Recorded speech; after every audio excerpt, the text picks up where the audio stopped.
உண்மையான சொர்க்கம் எது? இந்த வீடியோ பதிவு மூலியமா தெரிஞ்சுக்கலாம். ஒரு முறை சிவனும் பார்வதி தேவியும் வானத்துல உலா வந்துட்டு இருந்தாங்களாம். அப்போது ஒரு குளத்துக்கரையில ஒரு கொக்கு ஒத்த கால்ல நின்னுட்டு இருந்துச்சான். உடனே பார்வதி தேவி சிவபெருமான் கிட்ட இந்த கொக்கு ஏன் ஒத்த கால்ல நின்னுட்டு இருக்குதுன்னு கேட்டாங்களாம். அதற்கு சிவபெருமான் கொக்கு கிட்ட கேட்டாராம், உனக்கு என்ன வேண்டும்? சொர்க்கத்திற்கு வருகிறாயா என்று கேட்டாராம். அதற்கு கொக்கு சொர்க்கத்துல ஐர மீன் கிடைக்குமான்னு கேட்டுச்சான். சிவபெருமான் அதெல்லாம் அங்கு கிடைக்காதுன்னு சொன்னாராம்.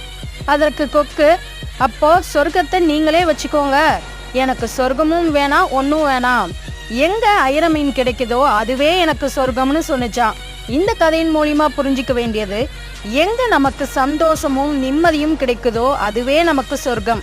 நாம சந்தோஷமா வாழக்கூடிய ஒவ்வொரு வினாடியும் நமக்கு சொர்க்கம்தான். உண்மையான